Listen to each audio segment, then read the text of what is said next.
What's going on, everybody? Welcome back to the LTL podcast. It is August 3rd, 2023, and this is episode 48. And tonight we're going to conquer something a little bit different in the mix tonight, but it's definitely a story that is worthy. And I promise you, I would not leave this episode because I can keep you captivated with what I'm going to show you this evening. So this actually goes back to some of my roots in the watch industry. As you know, I've been open before. I used to be in the watch industry. I did it for about 16 years. I wasn't at the level of caliber of watches that I'm going to show you or talk to you about tonight. But, I knew that business. I worked for a corporate company. I sold probably millions of dollars of watches of kind of low to mid-level Swiss luxury watches. And through that, I came across a bunch of YouTube channels, and I used to follow a lot of these YouTube channels because they would deal in some ridiculously high inventory, Rolex, Patek Philippe, the list goes on and on. And some of these watches can get up to, hundreds of thousands, if not topping into the millions of dollars. It's a really tight circle of people that deal in these watches. They call them gray market dealers. Essentially, what happens is that when you go to an AD, that's an authorized dealer, you have to have exclusive access to be able to buy some of these certain pieces. Like, you can't just walk into a Rolex dealer and buy a Rolex off the street. You essentially have to be asked to be bought to buy one from an AD. I'm going to try to dumb this down because I know this is not really our forte here, but I'm telling you, the story is captivating and it's going to blow your mind. So I was in the watch industry again. I started kind of searching around YouTube and came across some of these channels that were talking about some of this content. And there was some creators out there that had legitimate gray market businesses that dealt in these types of high-end watches. And one of the channels here was the Timepiece Gentleman. And the Timepiece Gentleman started to pick up some steam. We started to hear and see about them probably mid 2020. I'd say June, July 2020. And he was this person, Anthony Farah, that we're talking about tonight. He was a guy that had started this small watch business in Dallas with a friend of his that he actually met through Facebook trading. And eventually the two partnered up and they were kind of buying watches off Facebook and flipping them and kind of leveling up. Well, they got very successful with it, some success, probably had some financial backers come in and started a small watch store in Dallas, Texas. And when they started to kind of fully launch their YouTube channel, it went like almost viral, like really took off. And what you were seeing, what they were doing, their particular type of content was the behind the scenes, everyday, duties of a watch business. It was super captivating. It would have been probably excellent for like a Netflix series. I mean, they had brilliant photographers. They had brilliant storylines. I mean, they were just nailing the algorithm, like really killing it. And I'll be honest with you, even if you weren't a watch fan, even if you weren't a luxury watch fan, it would pull you in. I mean, I used to read the comments. Some people just like, I don't even like watches. I'm just here for the compelling content. They would hit just all the narratives that you would want to see in storytelling. Bad business deals, people that were bringing fake watches in. They had some robberies and just crazy stuff. And I'm going to get into kind of how this unwinds as we go along in the story. But I'm going to tell it through videos and some articles and stuff like that. So let me pull up the first article to give you some kind of context as to what's going on in the present day. I'll take you to the present, and like you know that I always do, I always like to go back and kind of tell the history as well too. So let's do this. I'm going to pull up this article, and this was from Watch Collecting Lifestyle. So it says, breaking news: the Timepiece Gentleman saga continues. Anthony Farah posts YouTube video admitting wrongdoings and a $5 million US debt. Okay, I'm going to read a little bit of the article, but I really want to get into just so who you can see Anthony is and what he was doing. And I'm telling you, when you see the first video, you're going to be like, oh, wow, this was going to be really good. So earlier last week, we started receiving text messages and calls from several watch collectors and gray dealers about a link to what allegedly had been posted by the Timepiece Gentleman, aka Anthony Farah, on Reddit. The post on Reddit, titled Coach's Mea Culpa, Latin for my fault, explains that Timepiece Gentleman seems to owe consigners $2 million US in misplaced inventory.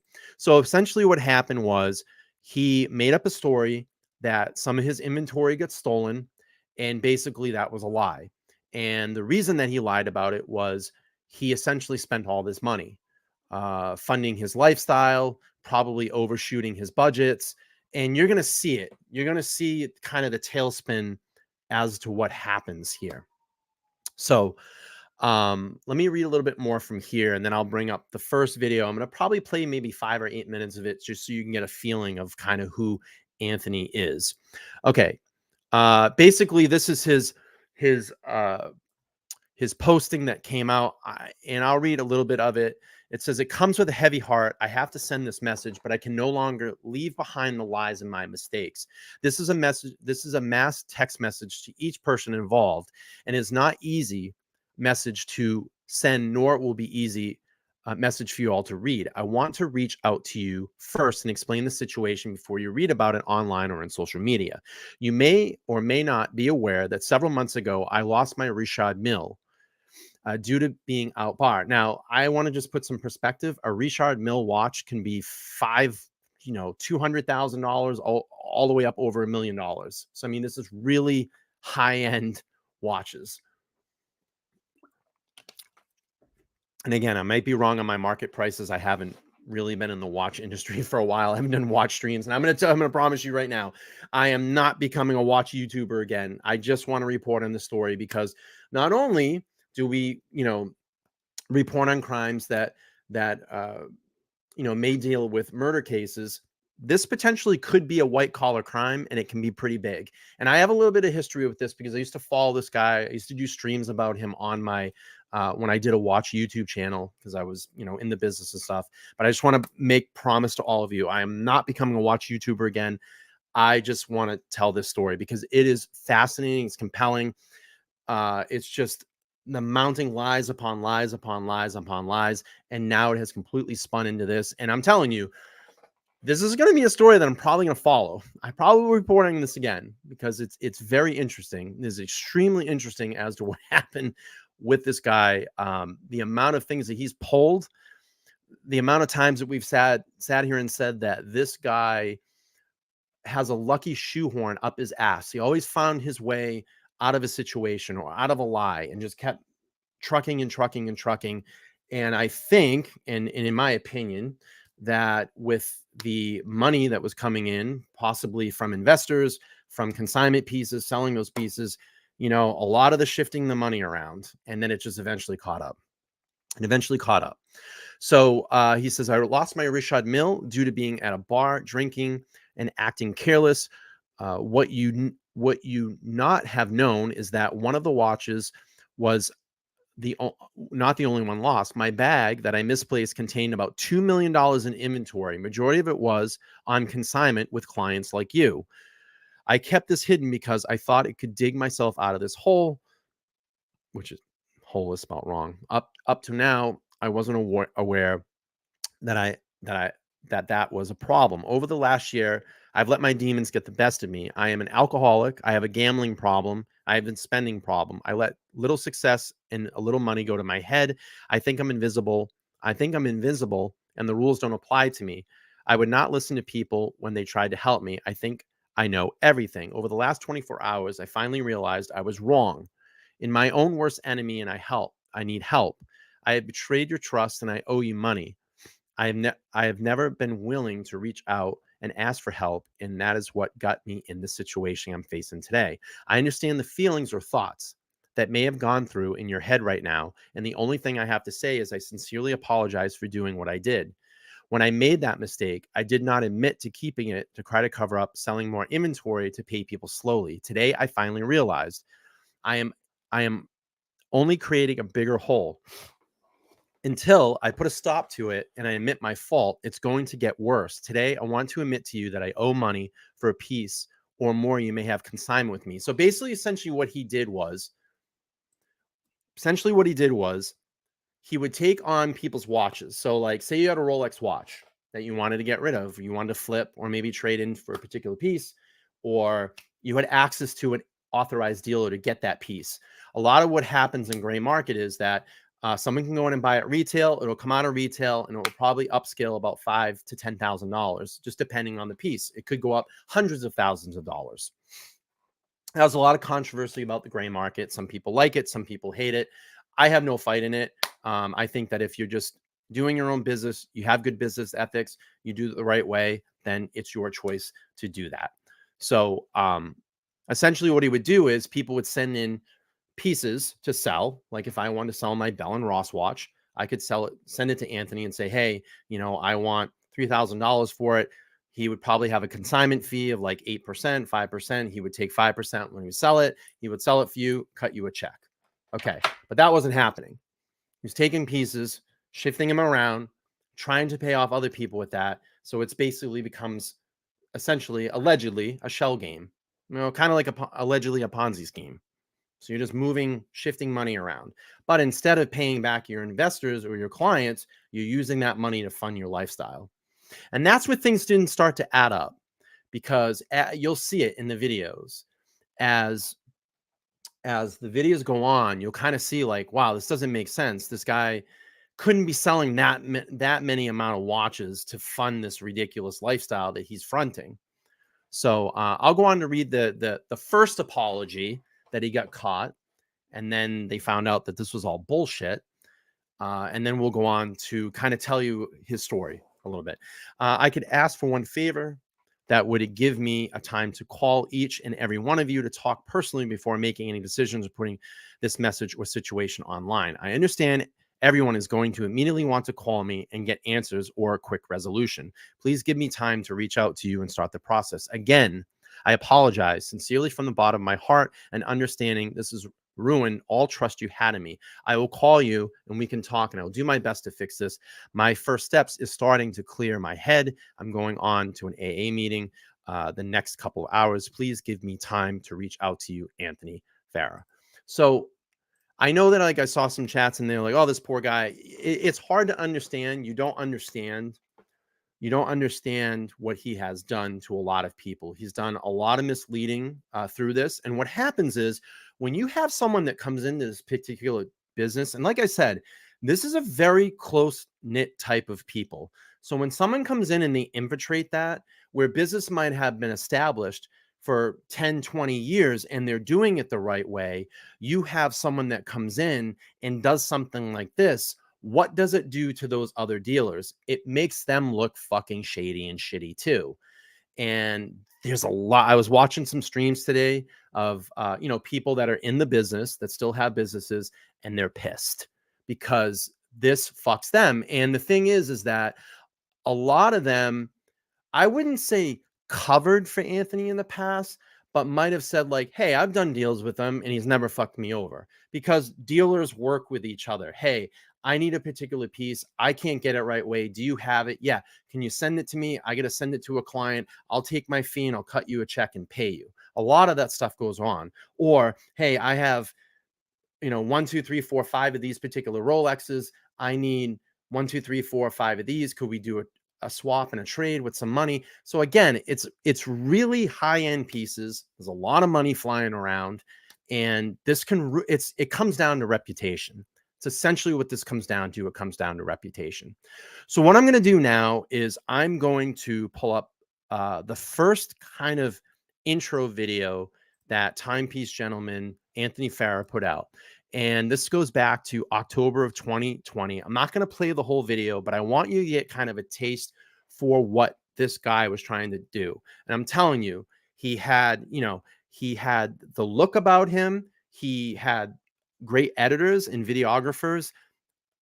The presentation was amazing. The drama was there, and the storyline was there. He really, if he just would have done it the right way, in my opinion, he would have just been going smooth sailing all along. But it's just been a lot of debacles, a lot of things along the way that he's just done that have been some really bad fucking moves. We'll get into the blackout story in a little bit, but let me play a little bit of this for you, and you'll get kind of a feeling of who this guy is. And it even went down to, and I can't play the music because I'm sure they'll nail me, the opening music. You waited for that music every single episode. It was a perfect song. It hit, and it went right into the episode, and it was like these 45-minute to an hour episodes, and you were gripped and compelled to the last. I mean, I had people that were coming up to me that didn't even like watches and were like, I watched the guy, I just want to see what happens next week. So very captivating stuff. All right, let's play through this, and I'll give you kind of a taste of who Anthony Farah is. All right, guys, the time is finally here to get my YouTube channel underway. I've spent months trying to think about how I could create a channel that would somehow add some new value. You know, there's a lot of channels out there that talk about everything from watch reviews to watch industry news to what's going on in the market. And there's even some that talk about the lives of the dealers, but there's none of them that really go in depth behind the scenes and kind of what it's like to really be a watch dealer, or what we go through on a daily basis. You know, one of my favorite YouTube channels is Producer Michael. And what you see a lot is you see a lot of the glitz and the glam. You see him showing up in his Rolls Royce or Ferrari, and he's touring these beautiful mansions. I mean, you're already getting a sense of who this guy wanted to be, And he's going to tell you his story. He's going to tell you what happened. Anthony has been to prison. He's had alcohol problems. He's had drug problems. It doesn't make people a bad person. But in this sense of what he did, in my opinion, it's really fucked up what he did. I mean, he essentially allegedly stole money. It's fucked up. So we'll keep playing this a little bit here. In Bel Air and Beverly Hills, or he's shopping on Rodeo. I'm going to probably note too, this is like October of 2020. I'm going to say he's sober here. He's pretty sober, and you can see the lifestyle as the money starts coming in. You can start seeing him. He starts going downhill. Drive. But what you don't ever see is the early mornings, the late nights, the planning, the meetings, all the organization that goes into getting that together. And then on top of that, all the things that go wrong. You never see the bloopers. You never see the outtakes. And that's what I'm always interested in. I think it kind of tells another side of a story that you don't hear about and people don't like to share. And so I'm hoping to maybe shed some light on that and just bring a little more interesting entertainment to this. Now, I definitely plan on talking about a lot of the typical stuff, you know, watch reviews, industry news, what's going on in the market. But I also want to cover some topics that I get a lot of questions about. Stuff like, what should I get for my first watch? What should I get my wife for Valentine's Day? What should I get my husband? How do I choose between this brand or that brand? I want to get a little more related to. You're actually hearing the song in the background asking me in my store, and I want to share that info with you. So before we get into that, I want you to really know who I am and get an understanding of where I come from, how I got into the business, and what ultimately led me to this industry. My story is definitely an interesting one, and I think you will appreciate it. So I've put together a little video that I hope you'll enjoy. Here it is. Let me just kill this because the song. This is 15 minutes outside of Dallas. I was adopted, my brother and we grew up in Sherman, Texas. So we grew up, went to school out there, were raised in the small town, but I never really was quite the fan of small town living. And I always knew that whenever I graduated high school and became an adult, I wanted to get to the big city. When we were younger, we used to travel to Dallas and have dinner down there, spend the evenings out there. And I knew one day I was going to move out there, and that was going to be home. So I would say within a month after graduating high school, I was packing my stuff up and I was on my way. All right, let me just kill the music a little bit here. Just don't want to get whacked with the copyright. They play a lot of stuff in music. my That's the only adulthood. shitty thing. I've been everything from a waiter, a bartender. I was a salesman. I Yeah. was the annoying call person, dialing your number 300 times a day and trying to get you to pay your medical bills and getting hung up on. The corporate environment never was for me. Sorry, I just gotta kill some of this music. So I mean, pretty slick production, you know. I was working 9-10 hours a day, picking up Pretty client slick after client production. after client. And I'd go bartend on the nights. So Thursday night, Friday night, Saturday night, Sunday nights. I worked at a different bar every night, and I only picked the bars at the hotspot. So Thursday night hotspot, I was there. Friday night hotspot, I was there. Saturday, Sunday, and I was doing well. I'm meeting some of the coolest people around here, and I'm still young. I'm like 19, 20 years old. Doodle. And I got caught up in the action, But got into, you know, if you're not from that area and you're building this story of who you are, you wouldn't know. I mean, this is shot like a Netflix series, you know, and that's what I think they were trying to do for a very long time, is turn this into a Netflix series. And it gave you the backstory, it brought you in, it grabbed you in. Oh wow, you know, like charismatic dude, you know, living this crazy luxury luxury watch, you know, life. You're gonna see, you know, what he talks about here in a minute. partying 4 or 5 nights a week. My clients were always out. They always knew everyone, and it catches you real quick when you go from a life of real restricted living to no restrictions at all, and you're making pretty good money at your age. It's easy to get carried away, and that's exactly what I did. Started having run-ins with the law, drunken fights at bars. I ended up, when I was 20 years old, I bought a motorcycle and was being a little bit reckless, and took a spin down Highway 75 and got pulled over, and I ended up running. Well, 45-minute chase, a couple helicopters, who knows how many police cars. I finally get caught, and I go to prison.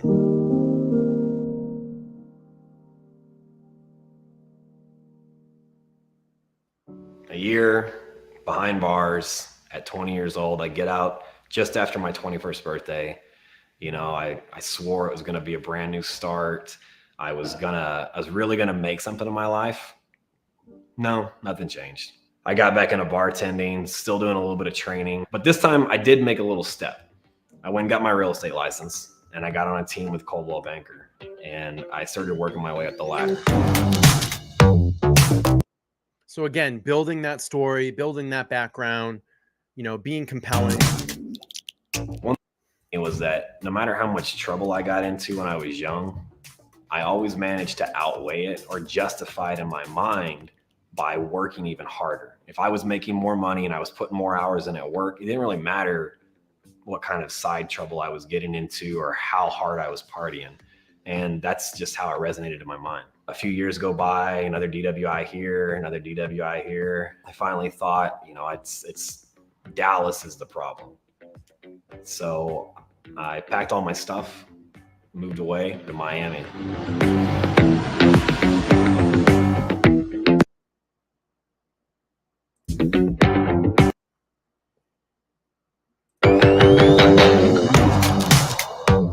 All right, I'm not going to go too much more, but I just wanted to kind of get you a taste of, you know, how this was building. So again, October 2020, channel launches. They start doing these episodes. You know, people are captivated. They're gripped. Just really compelling stuff. You know, he would start dropping kind of these day in the life videos, you know, titled "My Morning Routine," watch deals, pick up a Lambo, Mavs game, you know, workouts. You know, and I'll play like a little bit of this. I'm just gonna kill the music here. So this tiny little, you know, this tiny little watch store, this tiny little watch place that's selling these, you know, very expensive watches. All right, good morning, guys. It is 5:35 in the morning. It's Friday morning on YouTube. You guys know. Really good. These behind the scenes videos. It's been a long time coming. People have been asking for a personal channel. They've been asking for, you know, videos of my life, my lifestyle, my day in the life. And, while we do a day in the life on the Timepiece Gentleman, that's more of a day in the life spread out over a week and between multiple people. So I thought it'd be a cool idea today. Friday's a pretty decent, busy day, again, to show you what a real day in my life is like, starting with the morning. So this video is going to be very quick, simple, straight to the point, to kind of show you how long my day lasts, what all goes on in a given day. I'm not going to go into a lot of detail. I'm going to save that for other videos. I'm going to make, separate videos explaining each. And that's the thing, Doodle. As things went on and the episodes started to come out and you started seeing things, it didn't make sense.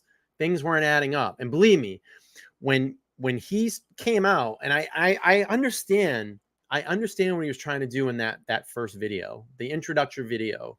It's kind of that rags to riches story. That's what he wanted to do, but he did it in the wrong way.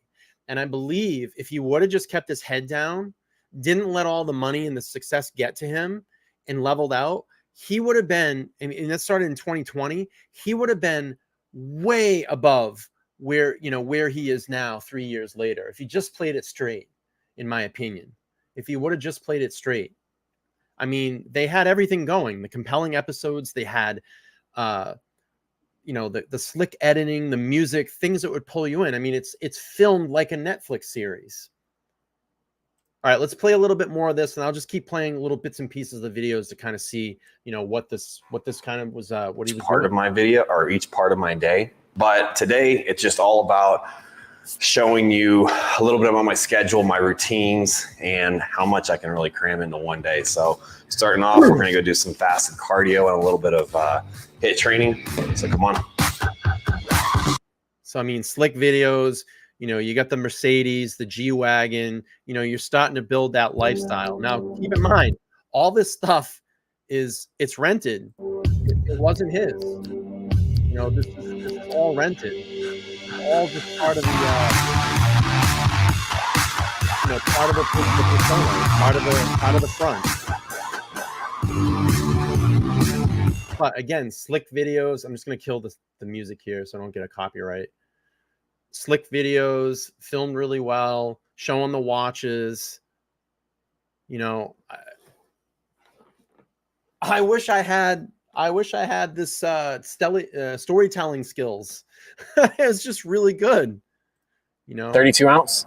So it's just showing his life, what he did, but it's all fake. This is the store that was in Dallas that they had. I'll play a little bit of this. And I'll be honest with you. If they would have just stayed here, if he would have just stayed here in Dallas and not let his ego get to him, so essentially what happened down the line was him and his partner split. His business partner split. Marco, his business partner, ended up staying in Dallas. They split off. He started another watch company called Grand Caliber. Marco really was the intelligence of the watches. He knew watches like left and right. Anthony was going to be the face and be kind of the business guy, but couldn't fucking balance a fucking checkbook. Couldn't balance your fucking daughter's checkbook, your 5-year-old daughter's checkbook, obviously. But, and essentially what happened was there was too much drama going on about a year and a half in. They were bouncing around in Dallas, trying to figure out locations. Marco and Anthony had a falling out. There was some business dealings. They ended up splitting the business. Anthony let his ego get to him. I'm going to go fucking move out to LA. Well, that was like the worst thing for him. He's, a known addict, struggled with alcohol, drugs. You're putting himself into that high lifestyle scene and just doing things that you shouldn't be doing. And of course, you're going to fall back into that. Again, being out in LA, knowing he had some gambling problems and stuff like that, spending problems. If you're living out there, you can drive it out to Vegas in a couple of hours, and there's all these trips to Vegas, just really flowing through all this, money and this investors' money. And it didn't start making sense. So I'll play a little bit more of this and we'll keep moving through some videos. I have some articles for you, and then we're going to get to the really juicy stuff where he is now in present day. So I hope I'm captivating everybody here. I know this is a little bit different stream for everybody, but it's definitely something that needs to be reported on. I think the story is going to be big. I think there's going to be some major criminal charges. I mean, there could be potentially wire fraud going on. There's major fraud probably going on. This is just something definitely, you know, for authorities that I'm sure they're going to look into. If I was an investor and someone lost $2-3 million of my money, hell yeah, I'd be calling the cops. Anthony. Hey, morning, Joe. Good morning. If a watch is sold through Shopify, it creates a receipt, I'm guessing, not an invoice. Do we need to go in and create, but that that filters in through QuickBooks? We don't need invoices when it comes through. You know, I've like, again, I was in kind of low luxury, I wasn't in the caliber of watches these guys sold, but I knew them, I understood them. I couldn't tell you a lot about this because I didn't deal with it every day. I didn't really study it, but I was in low to mid-level luxury stuff. Interesting things. I mean, you'd have guys and girls that would come in that were married, and they would come in and pay the credit card for their husband or wife in cash for the boyfriend or girlfriend. You know, a lot of stories like that. I've met some celebrities through it. A lot of Patriots players have come in to the store. I've met a couple of actors and actresses that's come through. I've met hosts of like ESPN. You know, they might have been on vacation. They popped through my store. I think the biggest person that I've come across is Bill Murray, the actor. A bunch of Patriots players, just stuff like that. It's an interesting business. It's fun. You have to be a very, very good salesperson, and you have to have a lot of patience because people tend to come in and tell you their life story. So you have to go through that experience and that venture with them before you can essentially ask them to buy a particular piece. So it is very time consuming business. It takes a long time to close a luxury piece. It's just interesting. Met a lot of interesting people from around the world. And I made a lot of great friends through it. So it's really cool. Thank you for asking. All right, we'll play a little bit more to get you a little bit touch of the day in life, and I'll skip through some day in life so you can kind of see what was building here. Again, I think this was a high point in Anthony's life at this point. He seems to be great. He looks good. He looks sober. I think you know, he was very grounded at this point. But then when that shift happened and the business split, I think that's where things got fucked up, and he went out to LA and it really fucking spun him. So we'll keep playing a little bit of this. I'll give you a little bit more taste of the videos, but these were just compelling. They were just really great, slick videos that they produced. Shopify. Okay, so is there a way transfer it over into QuickBooks?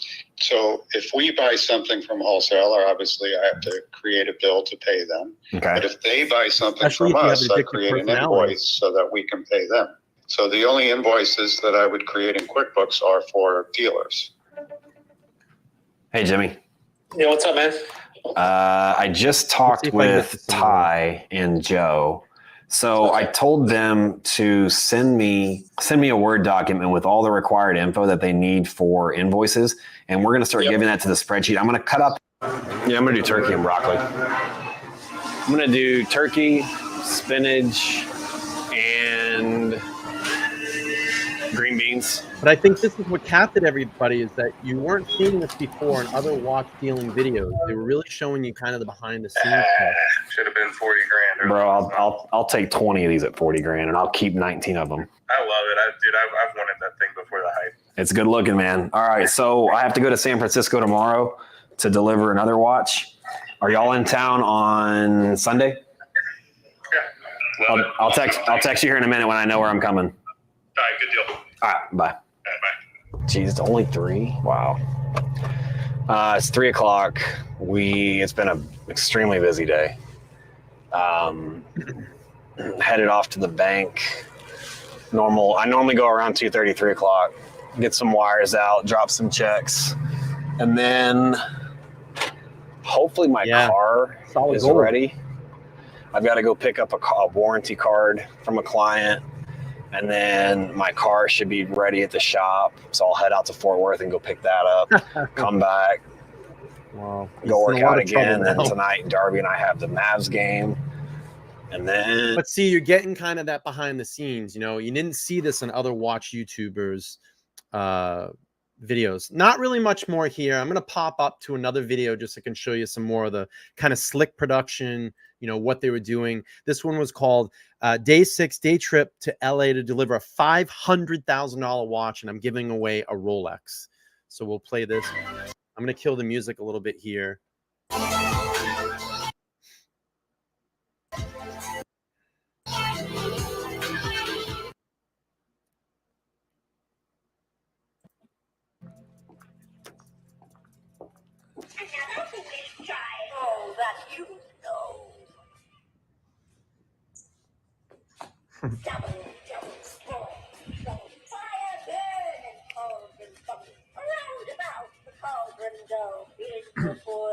That's not freaky at all.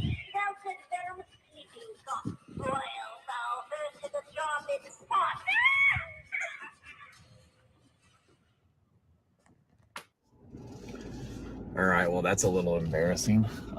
Seems I went to the wrong house. So I've been standing outside it's some random like person's that, house you know? for 10 minutes waiting on them to come. Let's see.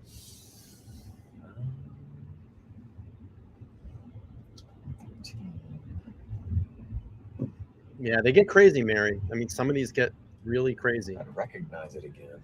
Now All right, let's try this. this is after the business split, and he's now on an LA doing his thing.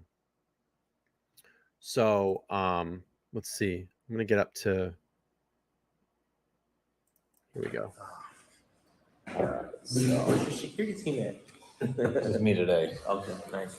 I've already met y'all, so it felt good. So here's the rainbow. I'm going to actually.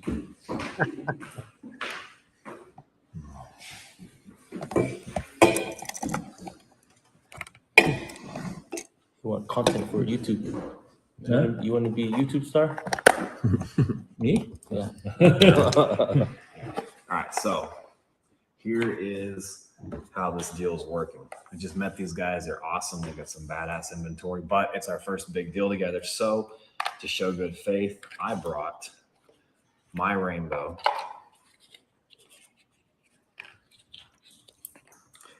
Brought my rainbow Daytona out here to let That's them an hold on insanely to expensive watch. as collateral while I take this watch and run it to Beverly Hills. I'm going to drop it at another dealer's office while he confirms with his guy. They're going to send About me a wire. I'm gonna $100,000 run to watch the there. bank, grab a cashier's check, bring it back to these guys in exchange for this. And then So the seed money came from investors, and then basically I think what was happening was, you know, he's getting these, like I was telling you, getting consignment pieces, doing stuff like this. I'm going to go run this watch here and there, and kind of, in my opinion, allegedly shuffling around that money, essentially a shell game, allegedly. And then it just caught up. You know, it caught up. You know, things just didn't start making sense. You know, he's driving around in Ferraris, he's driving around in Lamborghinis. And granted, people can be successful with their business. We don't know essentially, you know, what their balance sheets are. But when he started sharing some of that information, it didn't make sense, because he was saying, like, we're selling $500 million of inventory in a month. I mean, I've never even heard of anything like that someone can move that amount of watches. It almost seems like virtually impossible to do that. Again, you know, at the small level, just this guy basically out of a small office or out of his backpack doing that amount of business, it just didn't add up. Didn't make sense. So I'll play a little bit more of this, and then I'll pull up some articles and stuff like that just to show you, and then we'll take you up to kind of present day. Get my watch back. A lot of hassle to go through. Yeah. But when you're talking about $500,000 and we're strangers, got to build a relationship. So the watch in question that I sold is this also rainbow, factory rainbow Daytona. Whew. Big, So it's big like the heavy baby hitter. brother to this one. Gorgeous piece, brand new. I'm going to show you some of the watches here. So we've got, let's see here, we've got the AP15202 Jumbo, and what is that? Is that the green dial? Yeah, Looks you so know, something black. different tonight. I think it's I know. worthy of reporting. Again, you know, I used to be in the watch space. I used to do live watch streams. I mean, the other night it was over on my friend JJ JJ's Hangout. I think he changed the JJ's Watch Hangout or JJ's Hangout. Those guys do dedicated watch streams. They talk about these particular pieces. You're really into that. I still have a love and affectionate for watches. I'm just out of the business now. I've been out of it for over a year and a half now. And I just wanted to do more of a podcast type of channel. So just to let you guys all know, I'm not becoming a watch YouTuber again. I'm not going to do watch live streams, but this is something that I'm going to follow because it does compel me. These are very expensive pieces, hundreds of thousands of dollars. And I can understand when you get something like that in your hands and you have the capability to show that off and you have an addictive personality, this makes you feel empowered. You feel important. You're meeting with these people. You're hanging out. You're partying with these people. You're living this somewhat fictitious lifestyle. You're the gatekeeper to all these pieces. It's a very powerful thing when you're holding pieces like this. As I was explaining before, this is a very, I wouldn't say small community, but everybody kind of knows everybody that's the heavy hitter dealers in this particular group of people. So, we'll play a little bit more and then I'll play some more videos here and pull some articles up. Still looks black there. Let's see a little That's solid gold. Yeah. Gorgeous piece, but most of these are solid gold. And you've got that's stainless skeleton. This thing I sold for. I had to convince one of my clients a year and a half ago to buy this thing at $83,000, and today it's $180,000. Got the yellow gold jumbo gold dial, also a yellow gold jumbo blue dial. These are all APs. We've got an AP 26331 chronograph black dial. Got an AP offshore diver, AP offshore. an AP Royal Oak discontinued model, rose gold 41. Probably get killed in the comments for that one. I can't see anymore. And a Roger Dubuis. They say it's a Roger Dubuis. Is this a Dubuis double right there. Wow. Yeah. Yes. Wow. That's a solid gold watch. I think it's massive. These are all handmade too. Keep in mind, these are all handmade. Yes. Well done. Crazy, right? Thank you. Oh wow, you see that? Man, you can't even That's a hardly Bouvet. Get These are very, very high how end. I beautiful mean, it's this probably watch $1 is. million. Is that, Over $1 million. is that a meteorite dial? It's a turbulent. But the dial, meteorite What do you mean meteorite? on the dial? The shell? Yeah. Yeah. Meteorite? I don't know. Yeah, I think so. I think it is. Mhm. That's a meteorite dial. That's from It's an a very special. actual meteorite. They only make the one 30 in the world. 30 pieces. Bouvet. Yeah, Wow. 30 piece. Very expensive. What's the retail on this piece? This is a. Let me check. So we've got 30 pieces on this one. This is a piece unique. It's unique. This is. I think this is 100 piece. Now these are all 100 pieces on this one. handmade. Wow. Very intricate Need to see this one. detail. And you obviously see the gloves, how they're handling them. The silk glove. That's Bouvet, Yeah, that. Swiss brand. Wow.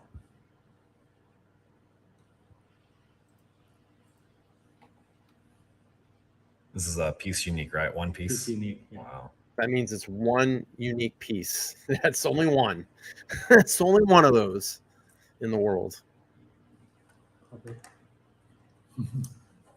And that's all hand engraved. All that engraving you see is all So hand what's engraved. price on this one? 600. 600,000? Retail price 600, 600,000. 1.2 million. Okay, so the retail price on this one, Mhm. 600,000. 600. Retail price on this one is 600,000. Retail price on the piece unique is 1.2 million. 1.2 million. So all in all, we've got 2.4 million just in these three watches right here. And he's got these, that, more stuff in the safe, this. It's a pretty incredible spread right here. So can you imagine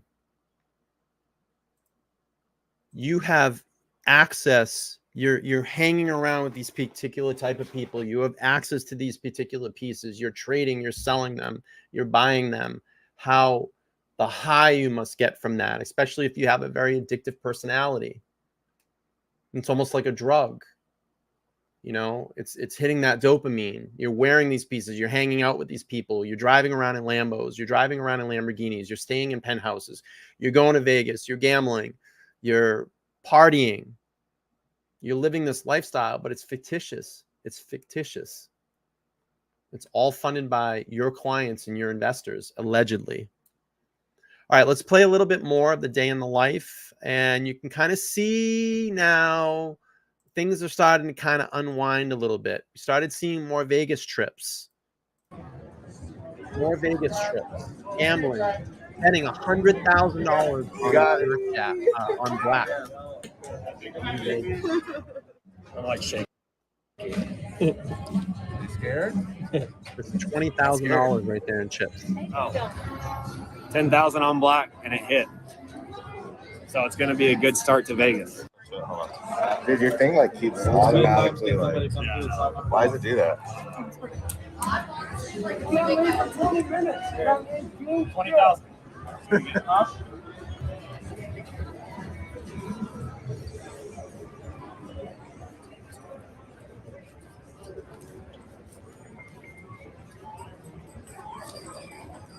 Marco will be having a heart attack right now. I'm sorry, Marco. Don't be mad at me. Sorry, Marco. Yes.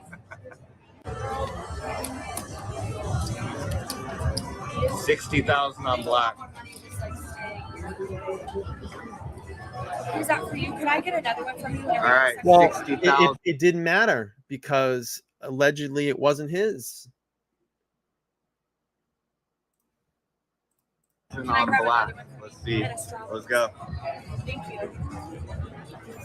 Ready? Yes. Yeah, they're both great. Oh, they're not. No, they're not. No, they're not. Let's do this. Thank you. 60,000. Just doubled up his money. Let's go.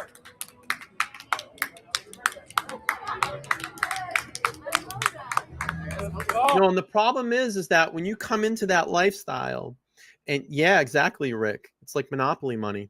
You know, the thing is when you come into that lifestyle and you're not shown or grown into core values around that, you have a very addictive personality, it doesn't matter. It doesn't matter. And you know, you're just going to have the next person or the next sucker around the corner to invest or, you know, get you out of maybe a potential mess that you may be in. So we'll keep playing a little bit more of this, and I'll keep playing through so you can kind of see how it kind of starts to unwind. Oh. You're in here. Please smash that like button. I really would appreciate it. I need it for the jewelry show anyway. I'm gonna watch the Diamond Dealer. Absolutely, That's the Daniel. only reason we have an absurd amount of cash. You don't mean that. You don't. But I'm almost guessing, you know, and now you start to kind of look at this stuff. You know, was he taking money and betting it to double up his money because maybe he needed to pay something, pay an investor or pay a client off or, you know, shuffle that money around? Again, this is all alleged, but you start kind of adding all this stuff up and looking at it now, knowing what you know, the end result of this. And like I said, along the way, things weren't adding up. So as people started to kind of look in and invest this guy, they found out a lot about his past. Now, he used to do, how can I say this nicely? Massages. And then that got out. And then they tried pulling this blackout stunt where they blacked out all their social media, blacked out all of YouTube, made this buzz around their channel. I mean, for Christ's sakes, People magazine was writing about them. They were all over the internet to create this buzz, but it was all the wrong. It was the wrong attention that and they didn't even need to do it.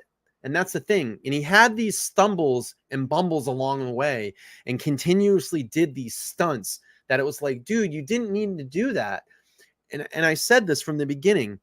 In October of 2020, if he would have kept his head on straight, had good people invest in him and lead him in the right way and not let his addictive personality get in the way, in 2023, he would have been the person that he wanted to be because he had this, capability to figure out how to captivate people in YouTube videos. Let's just say it. I'll put it out there. He had charisma on the videos.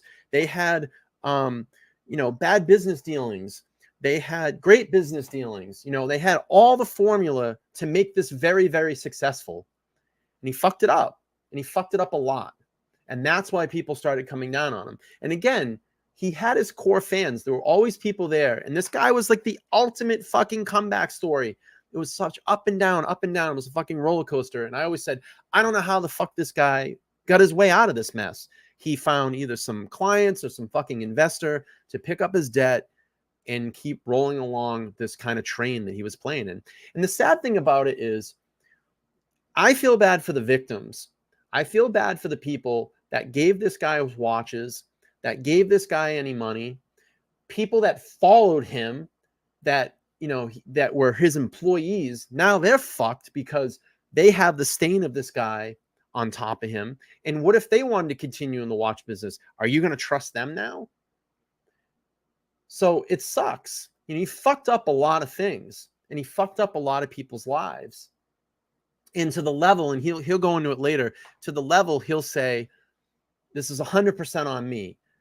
I think that's the only little bit of credit that I have to give him, that he's going to take the full load for his responsibility. But when you see in the apology video, he blames everybody but himself. He blames everybody but himself. And there are victims in this. And it just completely sucks, And that's what, like I was saying before, these other gray market dealers that revolve in this business, and I don't know their lifestyles, but they don't seem anywhere near out of control as this guy, is that a lot of people get taken advantage of. And that sucks, because now it ruins the industry. It ruins the trust of all these other dealers, and they're pissed. Believe me, they're pissed. I was watching streams today. All right, let's get back to a little bit more of this video, get some articles up, and then we'll get to the really juicy stuff at the end. I don't like the house doesn't need that. Yeah, of course, Jack. It's always about the victims in type of cases. Sure. But you can see it now. All right, guys. So starting to get out of hand. I played 60,000 on. Oh yeah, I'm playing. Oh yeah, there's two I've been videos down that a little out. bit, so now I'm feeling a little more aggressive. I've got 40 left, $5,000 chips. Just doesn't know when to stop. I'm about to go. I'm one more time, put it on black, and just see what happens. So follow me. Here we go.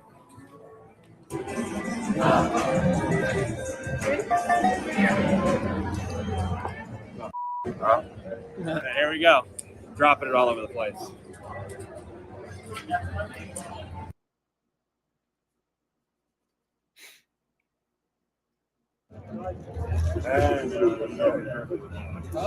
They'll beat you up. Yeah. Did you have a nice break, Andy? Too short. Too short? I hear that. Hit again.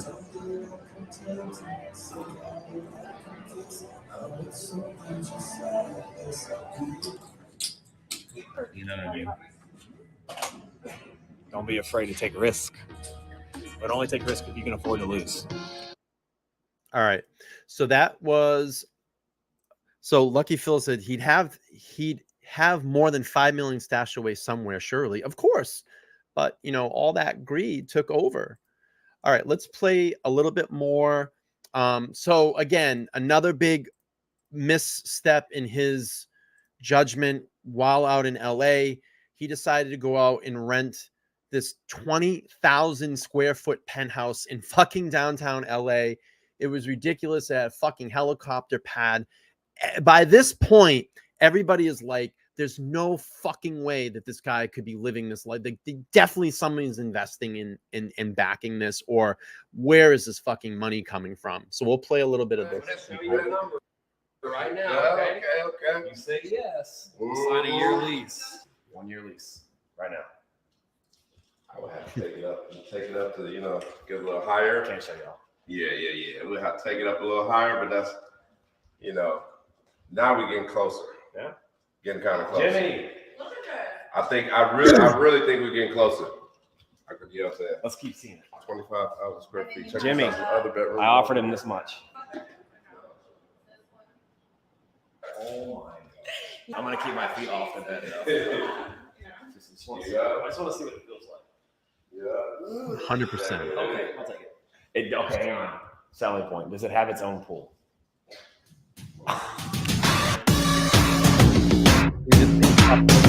I'm gonna kill this music though. Look at this thing. This is like on top of LA. And he rented this for about 6 months. I'm just killing the music so I don't get a copyright strike. Sorry.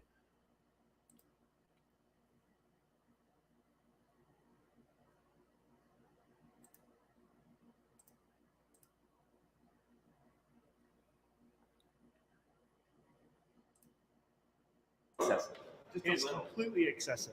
Like, completely excessive. Oh my God, wait. How big is the freight elevator? A car. So Jack checking in saying, that's when we were in that's when we in LA Watch Space started asking questions, but his fans called us jealous and called us haters. Yeah, man. I mean, this is really, in my mind, when things started to fucking really go downhill. I mean, it started getting bad, but You have to disassemble it and then reassemble it. I want to put a Ferrari in here. Or can you crane it? I mean, well, this is 52 stories. We're just hypothetically talking. Yeah. Wow. but again, that lifestyle starts getting to you. This is retarded. Wow. Yeah, 100%. Let's go. We're so high up on the 50. We're on 53, but you can't even see levels of 34-story buildings. So it's almost 20 stories. You got to go over there and look down just to see it. That's how tall it is. Wow. Now check this out. And then this right here is the showroom. Talk about. Look at that view. What do you guys think? Excessive? Yes. Should we do it? I have an idea. You lease it to me at the same rate as the other one, and I allow the building to throw events to where you could also capitalize on top of it. And let's just say once a month, y'all want to throw a big event to promote the building. You want to sell spots like that vendor, like Athletes First did. You want to use the whole unit to bring in 20 vendors and do a big. And here's the thing. I think, in my opinion, he did have some great ideas, but he never executed and never followed up on them. So he would talk all this shit in front of the camera, and then you never saw any follow-up on his videos. It always seemed like he was trying to dig himself out of a hole all the time. And that's where, like I said, once this penthouse came into it, this is where things started to really fucking spiral out. Yeah, Rick D, 100% narcissist. 1,000%, dude. 1,000%. Event to capitalize even more on it. I like the creative thinking on that. All right, so we came over here just to look at this beautiful penthouse because they are also the ones that are hosting us in this other thing. And then after we got to looking at the space, you know, the creative mind kicks in. We started thinking about what office space is going to cost me, what travel time is going to cost each of us, you know, Darby and Liz living over here in Maria del Rey, us living in the hills, the office in Beverly Hills, and then the experience for the client. I was looking at a space that was 1,500 square feet. This is 25,000 square feet. Wow. And then you just start thinking of just for my business. Does it make sense for my business? Absolutely not. It's way too much. Does it make sense for us to live in? No. And that's part of my hesitation, is the fact that you lose that intimacy of a small home. But on the business side, we just paid $20,000 for a 3-day event next door, along with about 20 other vendors. If you do so. All right, I'm gonna nix this video. I'm gonna go on to another one here. Here's him talking about designing the space, that penthouse. Space here. Everything is more or less oriented towards each other in conversation, but also oriented to the view. Yes. You have dining for at least 12, 14 people. When there's a party, this is the space that they're in. And this is really more akin to like a luxury hotel space, less of a home, like you were saying, that's kind of like cozy. That's where you kick off your shoes and watch TV. This is where you host. This is where you show off. Exactly. Yeah.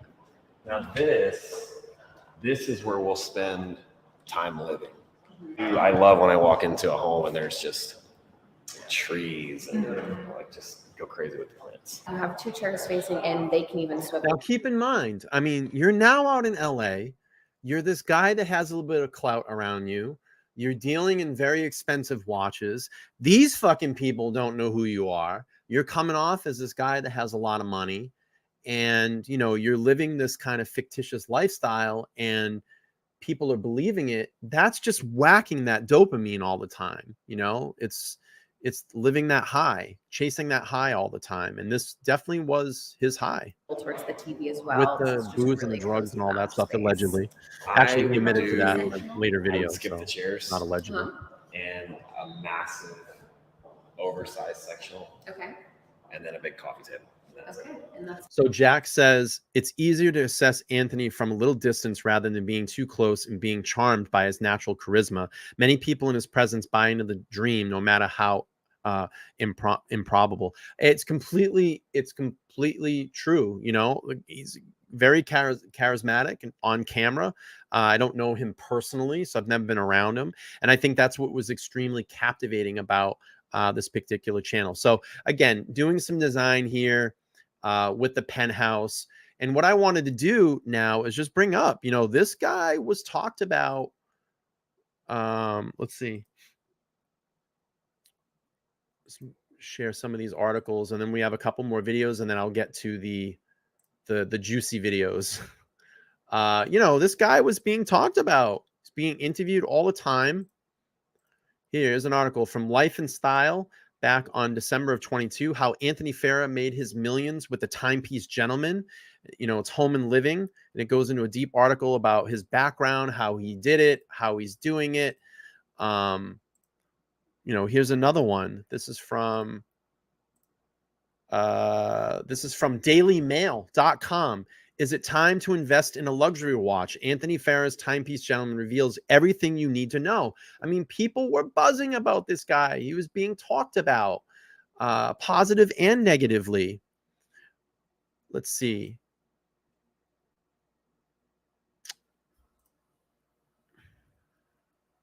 This was the blackout that I was talking about. Dallas-based Timepiece Gentleman allegedly makes off with customers' cash. And that was that blackout stunt that I was talking about that essentially ended up backfiring in their face. And that's really where people started to kind of see the sketchiness coming out. We'll go into another quick article here. I'm just showing you some headlines. Just some headlines. You know, this guy had a buzz.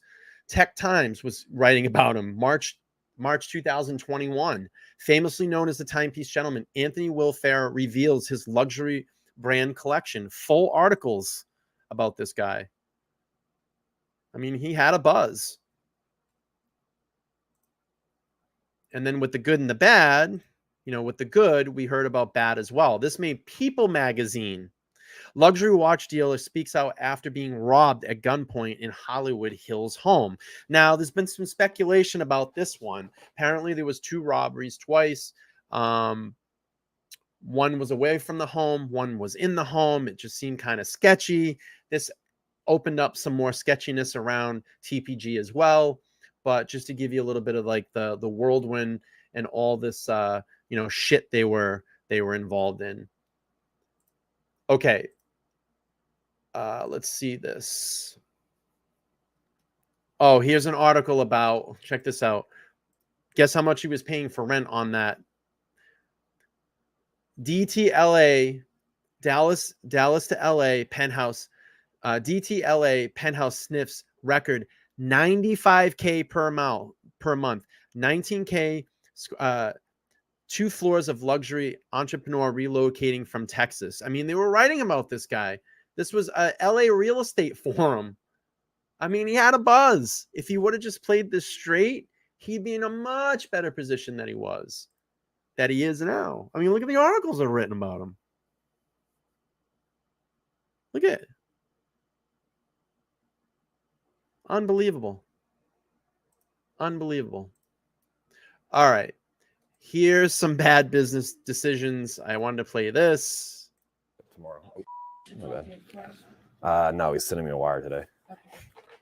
He wanted to FaceTime to make sure. That tattoo was a bad decision too. So we sold like, I don't know, since Friday, like 19 watches, I think Z said, which was pretty crazy.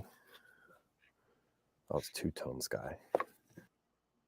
Yeah, LA. Sold two-tone Exactly, sky, full rose gold root beer, yellow gold or stainless steel sub. And we could talk about this because a lot of people see it on Instagram, but haven't seen it on YouTube. Yes, Z and I bought a Ferrari. It's a pretty cool deal. It was completely random, but one of our good clients drove up in it, and I went out and was like, hey, I'm gonna go take that for a spin. And he made a comment and said, well, if you drive it, if you take it for a spin, you have to buy it. And so we got to talking, and I asked how much. He said to pay him out the equity that he already had in the car, take over the payments, and at the end of the term, pay it off. Bad business deals. And we own it. So numbers came out to $70,000 down, $3,100 a month, and then he has 42 months left on his note. And then I think the payoff total will put us into the car for like $300,000. So we're buying that 488 Spider for $380 or for $300,000. I've already got instant equity in that car. I could sell the car right now with only after owning it for 5 days and make a great profit. I also posted some stuff on my Instagram talking about after we posted that, and people, the small group of people that always have to give their opinion. And that's most of the time uneducated guesses. So another thing that he always did too, he always fought with the internet, and you cannot do that. He would always fight with people in the comments section. Holy shit. It's like, you can't do that, dude. You just need to ignore the comments. There's going to be people that love you. There's going to be people that fucking hate you. Believe me, I get both of it too. Believe me, I get both of it. We'll play a little bit more of this, and then we're going to get to the really 2 juicy videos that were dropped over the last 48 hours. I know you're dying to see that, but that will be the climax of this presentation tonight. But definitely a story that is worthy of following up on. I'm definitely going to follow this. I will report more on this because I think that this is going to go down hard. Yeah, he does talk about himself a lot. That was another thing. What's the word? Like, started kind of roasting us for buying another car and not putting that money in the business. And I posted a good thing on Instagram talking about why we buy cars. Like, that car, we've only had it for 6 days. And yesterday, the whole group and I went out, got invited to a music video shoot for Rampage and some guy that I never heard of. But regardless, it was cool because I got to meet Rampage, and his one of his employees is actually bringing me his watch tomorrow to do a full overhaul on it. And then I met his financial advisor, who also has an office 2 blocks away. But see, this is the thing. It's shell moves to me. All right, we get the Ferrari. Look, we got invited to this music shoot. I met someone that's in, a star. I met his financial advisor. You see what I'm saying? It's always this angle to get into celebrities and get into their money and get into. That's how I looked at it. It was always using this front to post up, to get to people, to get access to them, whether their money, their influence, whatever it is. It was a shell game that he kept doing, trying to find his way around. Who's the next person that I can bring into this, possibly take their money, whatever he was going to do. And has a pretty large roster of clients that are NHL, NFL, NBA, MMA clients. So just by owning that car for 5 days, and I haven't even made a payment on it yet, I've already picked up 2 new clients. Well, 1 new client and 1 new referral source who has a roster of clients that can potentially do that.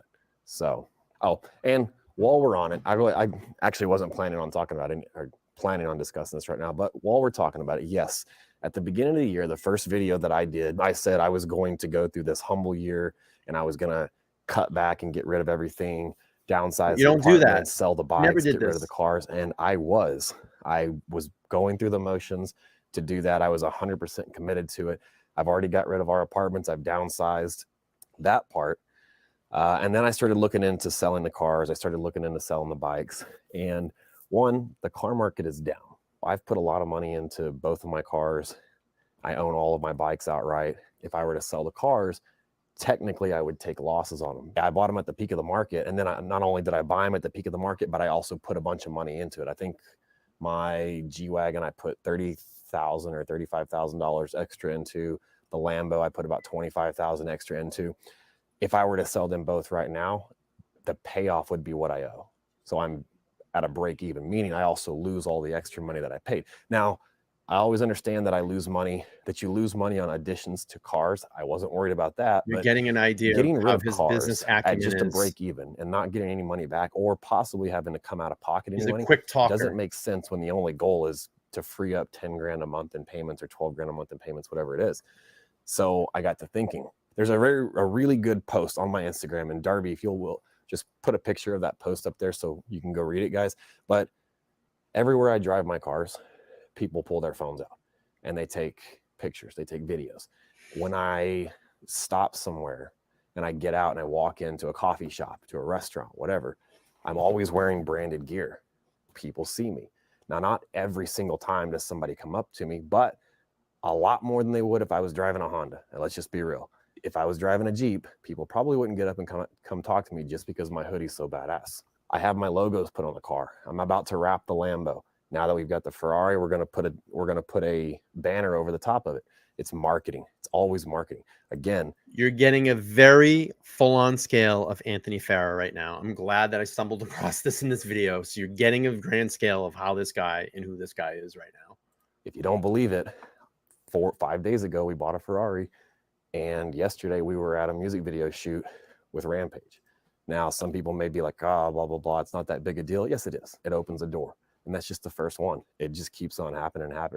So as much as I would have loved to go enjoy this humble year and everything, I also realized we're in LA, and LA is all about flex and flash and look at me and all that. So if you have that and you can utilize it to your advantage to build a business, to network, to get more opportunities than you would have normally gotten doing the humble year, then go for it. So that is the decision I decided to make. So I'm keeping the cars, going to be more low key in certain aspects, but the cars aren't going anywhere. All right. So you just got full on scale Anthony Farah. All right. So someone was just asking me, are you been watching him lately? I haven't really followed him in probably about a year and a half. I know he's been kind of sputtering around. I haven't heard much. And then literally this apology video popped up in my feed and I was like, what the fuck is this? So now we're going to get to the juicy stuff to end the stream out. We're going to play the apology video. And then he had a little comeback video today after he posted this one about 48 hours ago. So let's bring that up. I know this has all been kind of gripping at you right now. And this is the video. And you can see he is a different looking person here. Very in shambles at this point, in my opinion. Lakota says, if the money is ultimate goal in life, then do whatever is needed to keep up the appearances. All right. If he owned all the watches, this might have worked. Yep. All right. And then Jack says, LA is about flash more so for people who move here rather than for those who were raised here. Absolutely. All right, let's see what Anthony says about hitting rock bottom. And so the way that this all came out was, remember at the very, very beginning, I showed you that text message. Well, that got out and people started buzzing on Reddit. People started buzzing on YouTube that this, did you see this Anthony thing? There was videos going up, and then he had to come out and essentially make this video that we're going to watch right now. So notice a lot of things in this video. He's going to blame everybody but himself. I have to give him a little bit of credit. He does say that none of my employees were involved, so he's going to take this fully on his shoulders. I'm going to also probably say that, in my opinion, some authorities may be talking to him soon. And I probably, in my opinion, probably wouldn't be doing videos like this. I'd get a damn good fucking lawyer, because you're going to be in a heap of shit right now. And this is the nature of his personality, is always to bite back and fight back. And you're going to see that and get snappy. And it just ends up digging him more in a hole. At this point, I would have probably put a small video out and said, hey, I have some things going on right now. I'm going to go silent and take care of my business. And that's it. and get a lawyer, a strong lawyer, because I'm sure you're going to be getting some calls. You got to think a lot of these transactions happen through wire. So there could be some bad business dealings there. Definitely the authorities could be involved. He could go to jail. He could get personally sued. There's a lot on the line here. One thing that I do want to say this, and I have heard this come up just recently over the last couple of hours, was, look, Anthony was getting a lot of messages, and I don't condone any of these actions at all. I'm sure that you can understand probably the tone of some of those messages that he was receiving in ways to get rid of himself. And I would never condone anybody to ever say that to anybody. And I would never condone anybody to even have those particular types of thoughts. I've had suicide in my family. My brother has killed himself, and it's not something that I would wish upon anybody. There is always a way out. There is always a way out to find the appropriate help if you're in these particular types of situations. My safety in all of this right now, and that, look, Anthony's a bad guy. Anthony has done some bad things, but he does not deserve to have people come at him and say things like they're saying to off himself. It'd be just better if you off yourself. My concern right now is to make sure that he is safe and that he has, an appropriate person that he can talk to or reach out to. We don't want anything bad to happen to him in that sense. But if there is crime involved here of what he's saying, then he needs to pay for that through the legal process. So if Anthony is watching this, LTL podcast, myself as the creator on this channel, I do wish you well in the sense of your personal well-being. I think you need to be a man. I think you need to step up and take care of this particular problem. And you need to apologize in whatever way that you need to, as a verbal apology, or in some way a compensation apology to the victims that were involved in this. And it's going to take you a long time to get yourself out of this, but you need to pay and step up like a man and do the right thing by these victims. I don't know the grand scale of it. Again, I don't know Anthony personally, but I don't want to see anybody say things like that to anybody, because that's not the right way to resolve anything. And, he needs to pay through the legal system if there has been crimes that have been involved, and he needs to pay back these victims in any way possible. So we're going to play the rock bottom video, and then we have another one that he came out with, and I'm like, dude, you need to just shut your mouth at this point. All right, here we go. All right, everybody. I think it's time I finally put out a video and address everything that's going on. I had it on double speed because I was rewatching it before I did the stream. All right, let me go back here. All right, everybody. I think it's time I finally put out a video and address everything that's going on. These last few days have been a large amount of, just stuff coming out, and I can't hide from it any longer. I can't just avoid it. I have to, talk about it. I wanted to give it some time to kind of sink in and just see what was going to happen. But, the first thing I have to say is that this message is meant for my clients that are directly involved. It's for the dealers that are involved. It's for, my friends that are going to be affected, my former employees, people in the watch industry that are going to be directly affected by my actions. I know my words don't mean anything right now, but I really am genuinely sorry. Just to talk about the first thing that popped up, which is that text message that I sent out to a few clients. That is a real text message. The problem is, though, and Janet says, facing yourself is a very hard thing to do sometimes. Absolutely. But I want to say, like, oh, hey, I feel bad for this guy, blah, blah, blah, blah, blah. Look, you are the particular person. You are the master of your own fate. You put yourself in this particular types of situations. You have the abilities to think about what is right and wrong.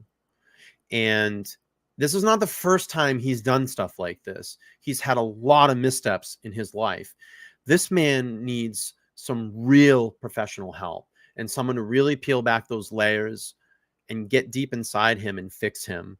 And sometimes, people go so deep that they're unfixable. They may just be like this the rest of their lives.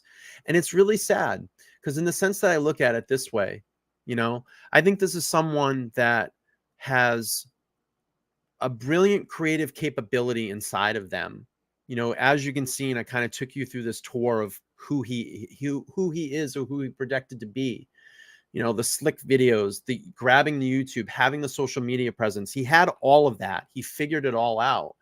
And to have that talent and be able to run with it, he didn't do that. He let all these other variables get in the way. The lifestyle, the booze, the drugs, the money, the women, the cars, the glitz, the glamour, LA, penthouses, you know, that flooded his brain, where if he would have had just listened to probably some of the people that are around him that were telling him the right things, or just listen to that self thing inside him to say, hey man, you know, you're not doing the right thing, or this is the right thing you should be doing, he probably would have been in a better position here in 2023.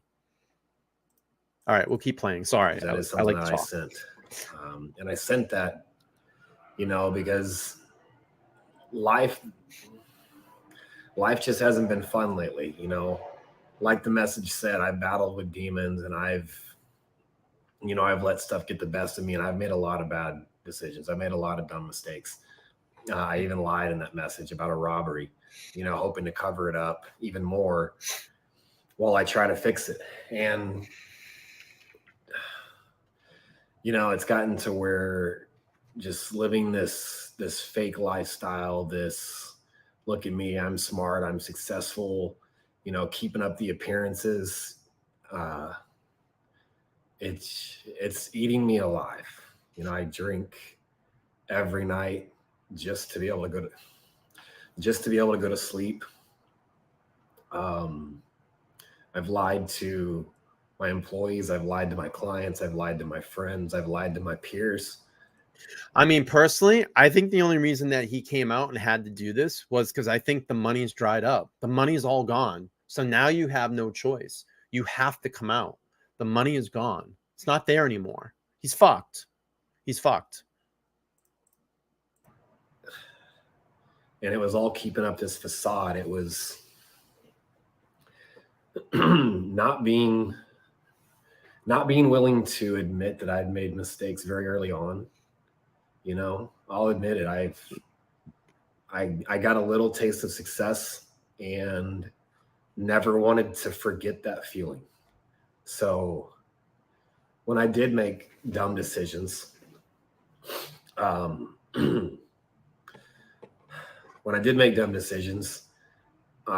would write them off, or I wouldn't address them, because if I addressed something I did that didn't work, then to me that was admitting failure, and my ego was too big. My personality didn't want that to happen. I didn't want people thinking I was a failure. I didn't want people thinking I was a fraud, a fake.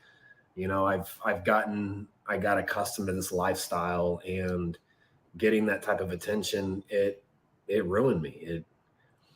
I built a hell of a business when I was sober, and I made some little mistakes when I was in Dallas, and part of my past came back to haunt me.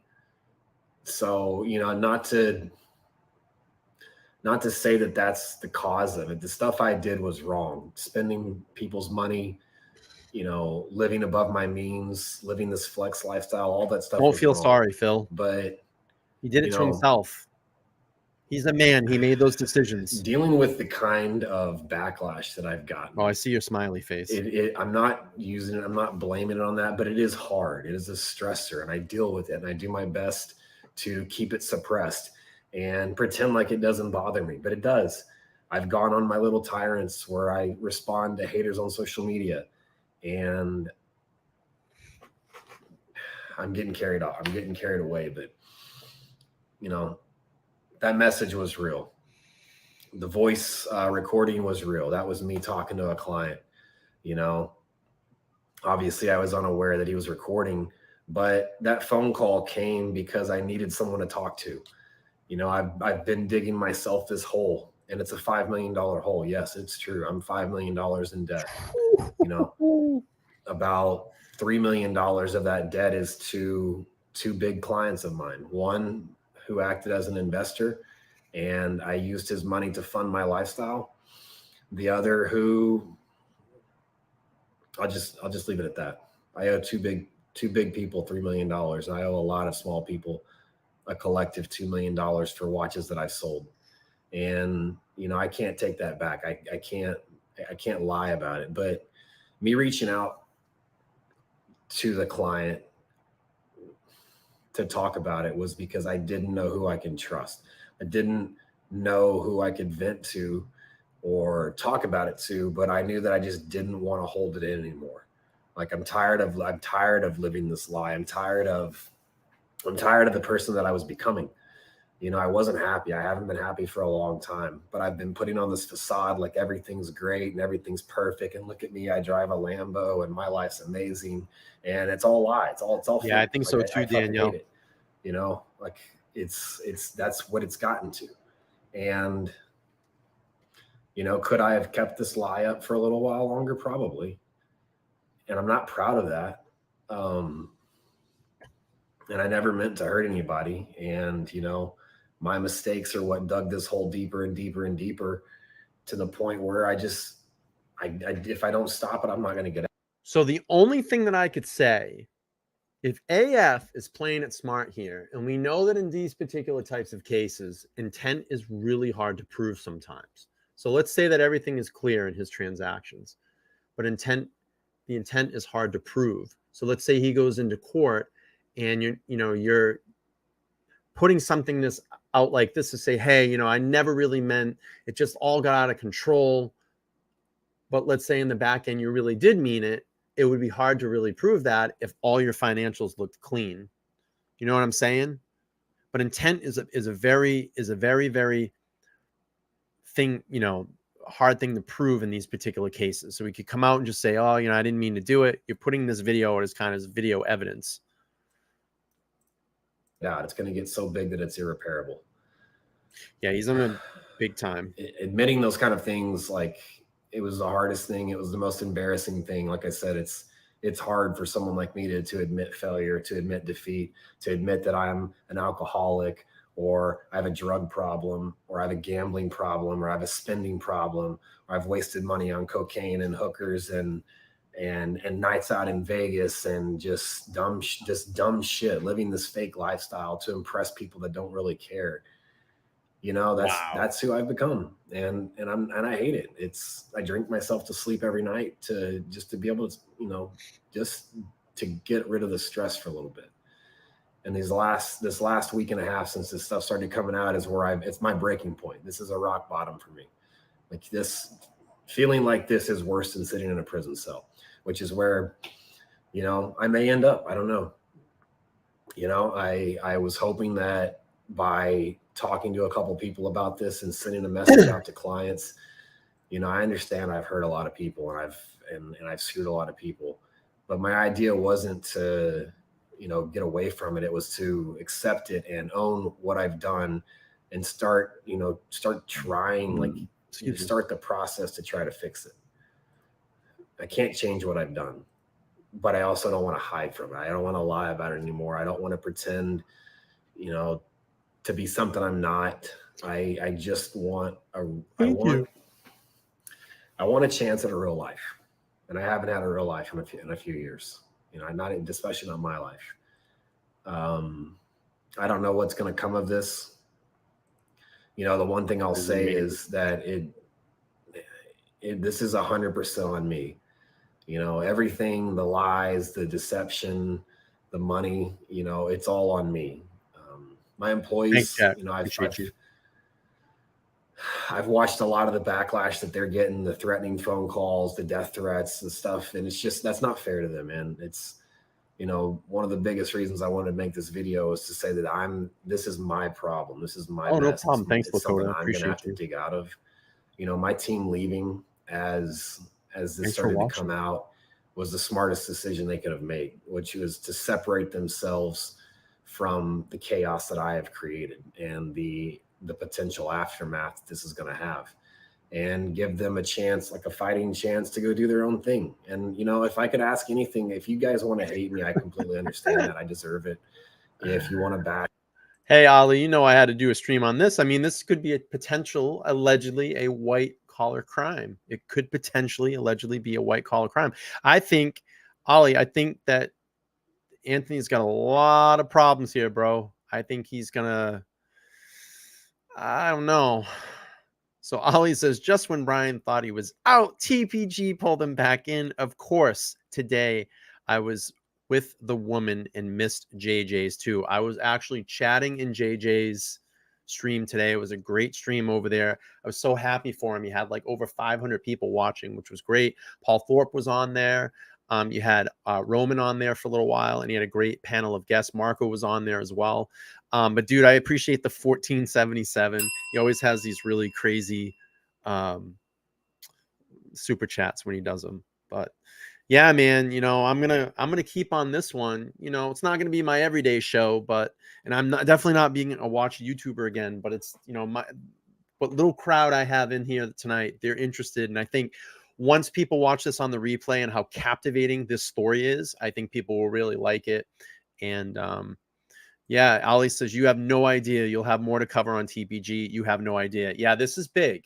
And if Ollie's saying that, if Ollie the man, Ollie G is saying that, then he knows the grand scale of this. I mean, really, really, this is going to get crazy. Danielle says, I really enjoy the show. I'm totally going to want to know what's going on with him. Yeah, we're going to do more of this. I mean, this is something that we're going to follow.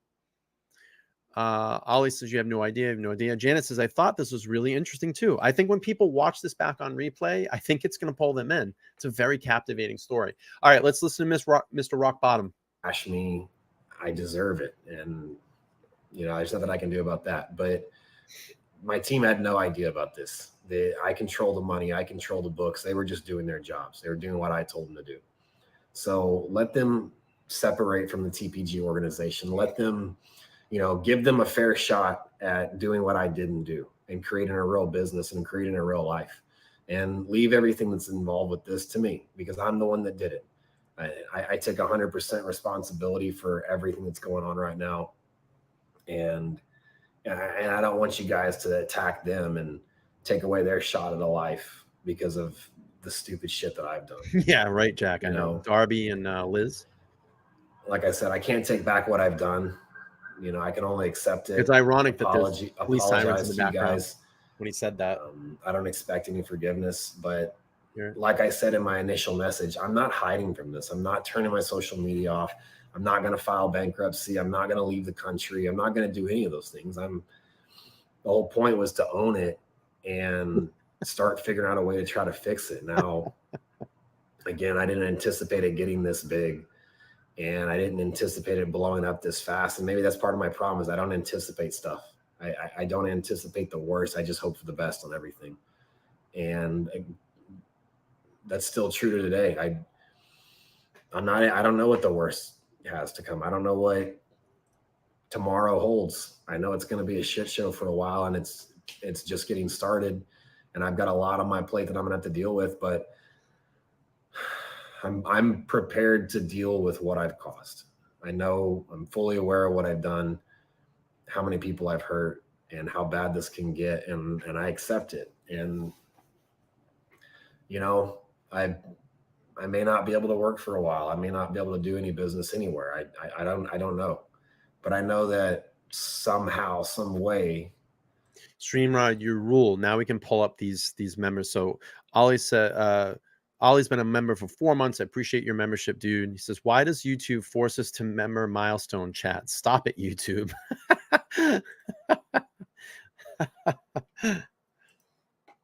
I will fix this, and I will write everybody that I've wronged. I think it's cool that we can actually pull them up now through StreamYard. We couldn't do it before. But I'm not going to hide from it. You know, I'm going to do my best to fix it. Hopefully I can get a job. I don't know. I honestly don't have an answer. But Daniel says you're going. I'm not going to screw anybody. Yeah, I think he's got a lot of problems. And I'm not going to. Hey, Victorine, how are you? You know, put blame on anybody but myself. I let my demons and everything get the best of me. I lied to people. I abused people's trust. I took advantage of people This guy's with so my sad. reputation, and I manipulated people, and Yeah, I screwed police a lot of signs in the people. background. How And that's ironic something is I'm gonna that? have to live with for the rest of my life and a long time. But the Hey, only thing I Ron, can do what's is going say on, I'm buddy? sorry to Good to everybody see you here. involved. I'm You have sorry to to go back everybody on the that's replay, bro. indirectly involved that's gonna feel something from this. That's really all I've got.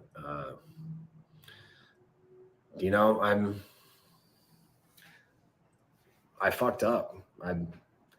Regardless of how this looks and what's being said and the dumb shit I've done, I don't think I'm a bad person. Let Blondie I think I did some post. very bad Don't things. delete her And, stuff. Let Blondie post. part of my mind justifies cool. doing one bad thing to make right for another person, but that doesn't justify me doing the bad thing. But at the end of the day, I still don't think I'm a bad person. I think I made some really, really bad decisions, and I've screwed some people over.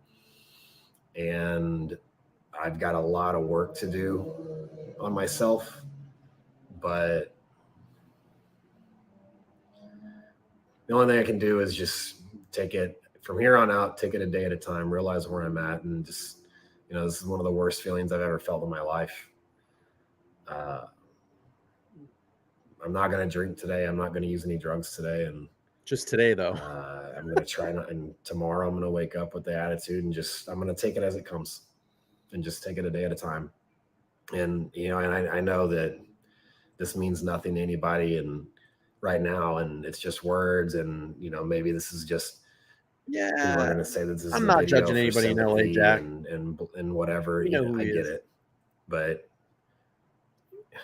I sent those messages with a purpose to try and start digging myself out of a hole that was coming. It was only a matter of time before that got out. I just couldn't live with myself and who I was becoming anymore. So this is my rock bottom. So, you guys can accept it or not. It is what it is. I'm in a hole. I'm going to do my best to fix it. If someone gives me the opportunity to, I'm going to take that opportunity. If nobody gives me the opportunity, then I'm just going to take life as it is and accept whatever my fate is.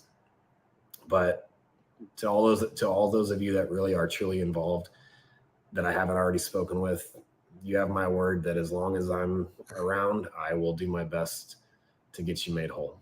And that's all I've got right now. Okay, so a couple of things that, key takeaway from the video, and I got one more video before we wrap up the stream, his kind of his response after he posted the video. I think that he's got some big problems.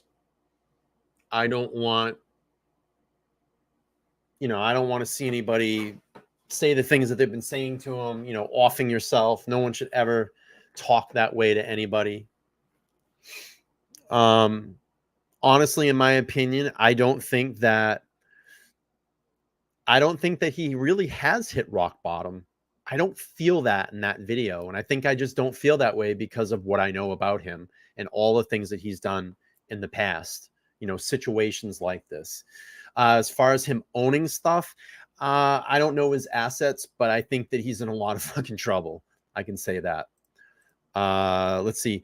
Jack says another YouTuber blame LA, which plays right into Anthony's hands. I would never blame LA. You are the person, you are the man that makes those particular decisions to bring yourself into these particular situations. You have your conscious mind to do that. I think that he just let his ego, his demons or his ego, whatever you want to call them, get to him, the best of him, and had put him in this particular type of situation. Let's see. Yeah, it is a terrible thing to say someone. That shoulder shrug at the end is going to be picked apart by YouTube body language experts. And the other thing I didn't like about what he said, if I'm around, and again, I don't want to see this guy do anything stupid in the sense of offing himself or hurting himself. That's not the way to tackle this. It's not the way to approach this. There is help. I think the best thing for him to do right now is to get off YouTube, stop talking on YouTube, and get a damn good lawyer. If you're in a lot of this financial trouble and you know that people are going to come after you, get a lawyer, shut down your shit, go dark, whatever you need to do, and then get this sorted by by a lawyer, you know. Ollie was chiming in too. He says, see that Ollie says, see, that's the same I'm thinking. He's still on YouTube. He hasn't hit rock bottom yet. Absolutely. So with that being said, we're going to pull up the response video today. Blondie says, Ollie, I've been listening, lurking his crime streams for months. I don't believe in my eyes when I saw his thumbnail. Not sure what I said to get timed out. Welcome nowhere. Yeah, let Blondie post. She's cool. I don't know why you got blanked out either. So Blondie's cool. Let her post. I know who she is. Ollie's great. Don't do anything to Ollie. I'll shoot you out of here in 2 seconds. I don't care if you're a mod or what. Let's do this. I'm going to give you... There you go, Ollie. You got mod status. You're my bro. Ollie's got mod status. Yeah, you're all good, Blondie. I know who you are. All good. All right, let's play this fucking video today. This guy could not even wait. And typical Anthony Farah, here we go. Here's his response after his video, his apology video. All right, guys. Today's video. Now notice all cleaned up, different, you know, looking a little bit better. Got the muscle shirt on because we're going to get the muscles out there. Here we go. Is going to be a follow-up from yesterday's video. Now, the version that you saw of me yesterday was a version that was broken. I was at, I was on my last end. I was defeated. I was in what I honestly like to think I was at a rock bottom. It's kind of weird. I thought I saw a flash of a camera go off there. Hang on. I might be wrong. That was broken. I was at, I was on my last end. I was right there. I was defeated. Someone took a goddamn picture. What's that about? Did anybody notice that? Someone had a fucking camera in there with a flash. Let's watch it again. Yesterday was a version that was broken. I was at, I was on my last end. I was defeated. Right there. I was in what I honestly like to think I was at a rock bottom. What would he be up to? Is he getting press? Is he going to get press? What is this? That is a fucking camera flash. Was that, I was on my last end. I was defeated. Right I was in what I honestly like to think I was at a rock bottom. A lot of stuff coming up, a lot of stress, and the stuff I admitted yesterday and I talked about was the hardest thing I've ever put on video. And, I put that out there and I meant every word of what I said when I said I was going to try to. Someone's definitely in the room with him. Today's video is going to be a little bit different. Today's video is a different version of me. The version you're going to see in this video is the version that's going to get me out of this mess. It's the version that gets me out of everything whenever I fuck up. So Ollie says it's plausible someone is taking pictures of the watches he had been posting in a hurry. He still is playing watches for sale. Yeah, absolutely. Blondie says always a photo opportunity. Wow, that's telling. He's signing confessional autographs now. That's a great one, Jack. I love that. Oh, that's great. I love that. I make a mistake. There is a side of me that maybe what I have to do to fix it. Here's the thing, man. Here's the thing, and I'm sorry I stopped the video again. I'll back up a little bit. The thing that he needs to do right now is get himself off of social media. Just get off social media. Give back all the consignment watches to these people that you have consignment watches for. And then whatever assets you have, you need to start selling that immediately and start paying these people back. And then you need to get a damn good lawyer, because I'm pretty sure there's going to be 100 people that come after you. That's probably the smartest thing to do right now. Everything I can. There's a drive. There's a determination. When I said I'm going to face the music, I mean that. No matter what comes of this, I'm willing to accept it. I've already mentally prepared myself for that. But that's not what I'm focused on right now. I cannot change the past. It's out there. Maybe. Everybody knows. Everybody's talking about it. Dwelling on it is not going to change it. It's not going to get people paid back. It's not going to make anybody's situation any better. It's not going to fix mine. I know it's going to get worse for me before it gets better, but it can't start getting better until I start. So that's what this video is about today. Yeah, this exactly, video is to tell you guys that like I mentioned, I'm not running from my mistakes. I've openly admitted everything. I've put it on public forums. I've not deleted any social media. I'm not hiding. We've seen this, guys. Any of you dealers out there that are watching this, count how many times you've seen in the industry when someone gets in my situation and they disappear. They go ghost. They screw everybody involved. It's happened dozens of times. I've only been in this industry for 5.5 years, and I've seen it at least a dozen times. I'm doing everything the opposite. I fucked up and I made some mistakes, and I owe a lot of people money. I admit that. I have some character flaws. I've got some defects. I've got some stuff I've got to work on. I've got some operational things that I've got to fix and I've got to take out of my control. But I have to start, and that starts today. So as of today, what I'm telling you guys, and when I'm talking to this, I'm talking to the people that are directly involved in my business. I'm not talking about the haters out there that are looking for a rise, that are taking this opportunity to try to just crush someone while they're down. Because what you're hoping is that you can crush me and defeat me where I'll give up and you can win. Oh, that's the most powerful you're ever going to feel. You got nothing else going on in your life. Always fighting the internet, dude. You're always fighting the internet. Stop. You got to crush mine. That's fine. Give it your best shot. It ain't going to beat me. Because the side of me that you're going to see today and from here on out is the side of me that gets me through everything. Every time I've gone to prison and when I've done crazy shit and I've lost everything, this isn't the first time I've lost everything. I've done it. I'll do it again. I'm going to get through it because that's who I am. He says this is not the first time I've lost everything and I'll do it again. What the fuck? That's who I am on the other side of what you saw yesterday. So you guys can try all you want to crush me. This message isn't for you. My message is for the people that I owe money. It is for the watch industry. It's for dealers that have been affected. It's for anybody else. Today I'm giving it everything I can. Yeah, Blondie. Thanks for fix what I've created. That's going to take some help. I can't do it all by myself. Luckily, I have a few people in my corner that are willing to make that happen, or they're willing to help as best they can and give me a shot to see if I can do what I say I'm going to do. Because thank you so much. If you guys, if the haters out there are successful in crushing me, guess what? It didn't hurt me. It hurts everybody else involved. I'm going to face what I'm going to face, whether I fix this or not. That's not changing. I can't take back what I did.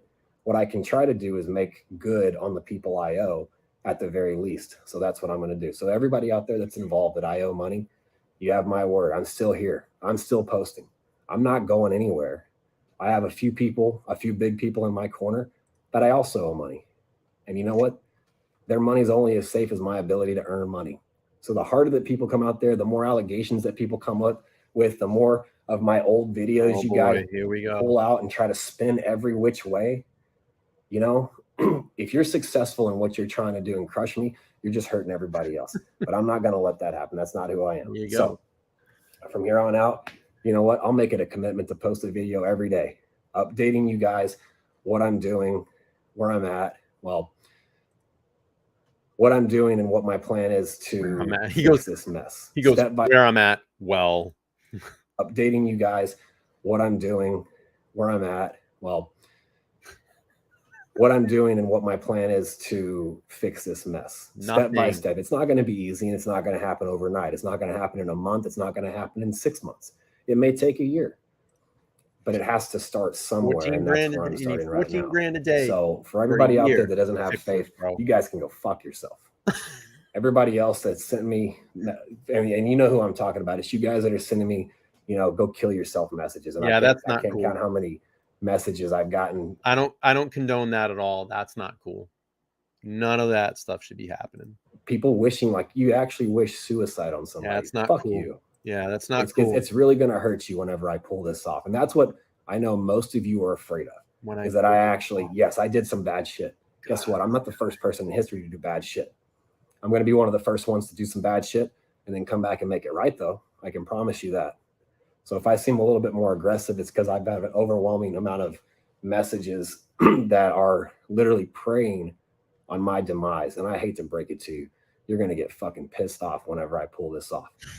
On the flip side of that, I've actually got a lot of support, and that's where I'm at right now. This is the side of me that I focus on, is the support that I've got. People know what I've done. And you know what? If anyone can fix it, it's me. And I'm going to. I have enough support in my corner that I can get through this. It's not going to be easy. It's not going to be fast, but it's going to happen little by little. And I'm going to document it. So all of you can watch it. You guys can hold me accountable and watch me do what I say I can do. So once again, I apologize for the people that I've wronged, the people that I owe money. But like I said, I'm right here. I'm not hiding, and it's going to get paid back.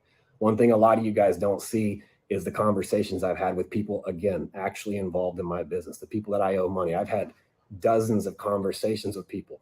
And at the end of the day, what a lot of you haters don't realize is the people that I owe money, they just want to get paid. Yeah, they're disappointed. Yeah, I betrayed their trust. It happens. Businesses fail. But a failing business is only as good as the person trying to make it right. And that's what I'm trying to do. So but all the conversations with people that I owe money and they're on my side still, some of them are sitting right across from me, watching me film this. And they're the ones that are going to give it one more shot. So, you know, if you have an ounce of hope that oh boy, I can pull through this and make it right, stick with me. Tune in every day, and I will post some kind of update, and I will show you. However long this takes, I'm going to ride this shit till it's over. So, see you guys tomorrow. Oh boy. Oh, Anthony. Ah, this guy. I don't know, man.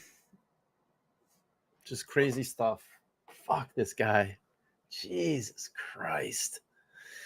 All right. Well, that's Anthony Farah, the Timepiece gentleman. And I kind of took you through the history of Anthony Farah tonight and the Timepiece gentleman. And we've gotten to this point.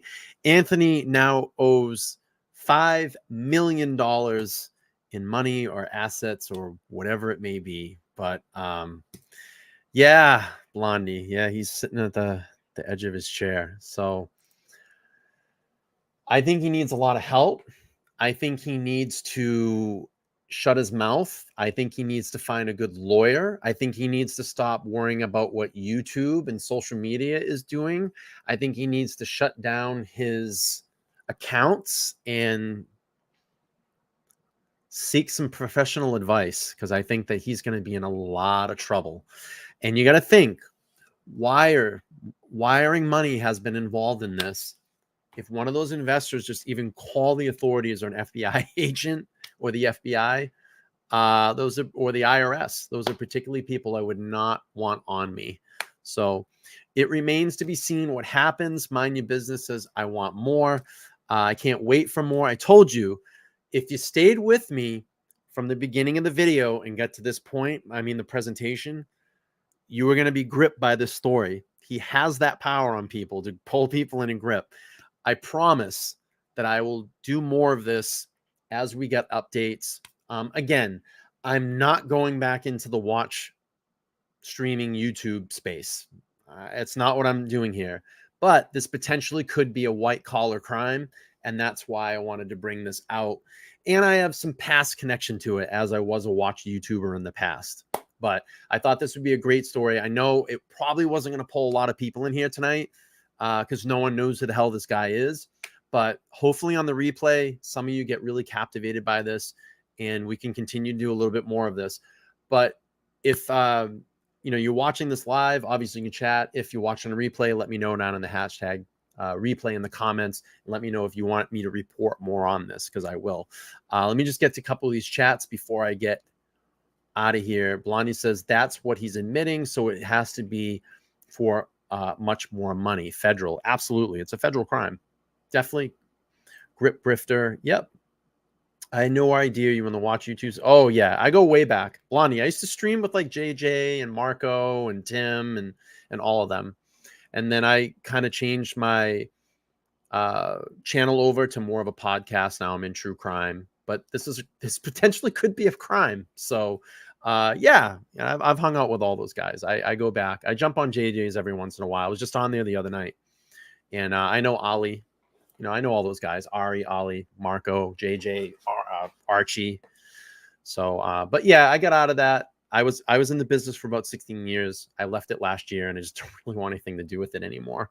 So we're on the LTL podcast now, and we just cover true crime and hot stories like this. So again, go back and watch this on replay. I'm telling you, you're all going to be captivated by this. You're going to want more of it, believe me. All right. Well, we're at about the 2-hour mark, coming up at about 10:30 here on the East Coast. You know how to get in touch with me. Let's Talk Live Podcast at gmail.com. You can follow me on Twitter at Let's Talk Live YTC, or on Facebook on my page with LTL Podcast. You can find me over there. Blondie says, I had no idea. Yep. Yeah, I was a little watch YouTuber for a while, but do a lot of just true crime stuff now, particularly the Idaho case. But I don't know. I think we're going to shut this down tomorrow night. I'm going to be doing the Lori Vallow. I'm going to break down her speech from court, and then you all know what happens on Saturday nights. That's for tomorrow. That's Lori Vallow. And then on Saturday nights, the Super Show, Brian Koberger, Idaho 4. I'm going to drop the link for that. Click that. I'll be back 9:15 on both of those nights, tomorrow night and on Saturday night. We'll do the Super Show on Saturday. Maybe I can get Tanya over here for a little bit and hang out. Maybe we can do a little cross-pollinating on the streams. But there was a document that came out today in the Idaho 4 case. Brian Koberger's defense team provided a alibi. We're going to get a little bit more on that on Saturday. If you go over my community page, I posted the link. You can read through their alibi, and we'll discuss that on Saturday night's speech. I'm reading the chat right now. I said speech. Saturday night show. All right, I'm getting out of here. You guys all be good. Thanks for hanging out in this little stream tonight. I hope that oh, she's doing her 10K party on Saturday. Yeah, maybe I'll pop over and congratulate her. I didn't know she was doing it. She didn't let me know. But yeah, we'll pop over and say hi, and then I'll start my show.